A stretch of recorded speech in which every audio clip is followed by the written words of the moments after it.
It is a summer night at the lake, and you're at a party with all of your closest friends. Everyone is drinking, dancing, playing games, playing music, having the time of their life, being together, enjoying every moment. Most every teenager and young adult lives for these days, because what's not to love about it? In these moments you are carefree and just living life to the fullest with your best friends. But each decision you make during this time is important and can affect your life forever. A simple decision as getting in the car with someone who has been drinking can be the difference between life or death. Now that night, I chose to get into the car with someone who had been drinking, but thankfully my story was not ended that night, but my life was affected in numerous ways. Now I am able to share with others the effects of simply riding with someone who is under the influence. One way in which your life can be changed as a passenger by simply riding with someone who is under the influence is by getting charged with a DUI. According to the article, can I be charged with a DUI as a passenger? It is true, you can.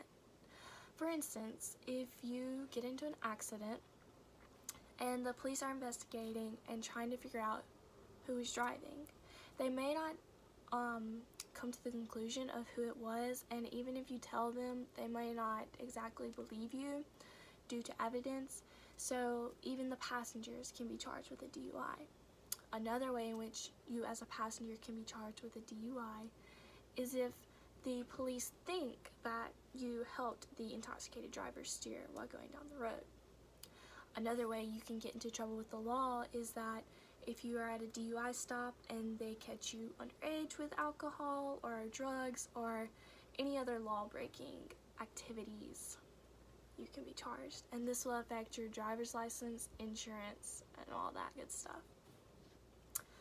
Another way that riding with someone who is simply under the influence can affect your life is quite tragic, and sadly, nowadays it is becoming very normal.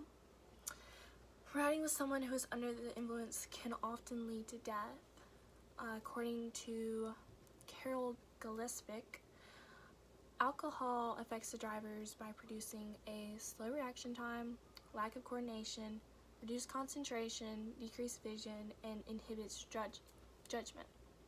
So having alcohol in your bloodstream can affect your driving ability, which leads to these car accidents. So the passengers are in just as much trouble and danger as the driver themselves. According to the article Impaired Driving, get the facts.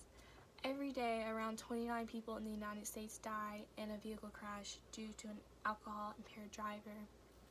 And what's sad about this is because it's sad for a passenger because their life can get taken, and the driver itself, that's sad too, but it's sad to me because innocent people who had nothing to do with it in other vehicles are getting killed every day, and I just would hate to have to live with that in my mind forever. Around 31% of 16 to 24-year-olds drive while being drunk, according to Taylor Covington. So this is your high schoolers and college-age students who are driving around while being under the influence. Now, both of these factors that I discussed can have major impacts on one's life. Simply riding with someone who is under the influence can cause you, as a passenger, to get in trouble with the law, and it can also lead to your own death or others' deaths and through these car accidents. Now, while I was more fortunate that night and that I did not get caught by the law, nor did I get into a car accident, I quickly learned the effects.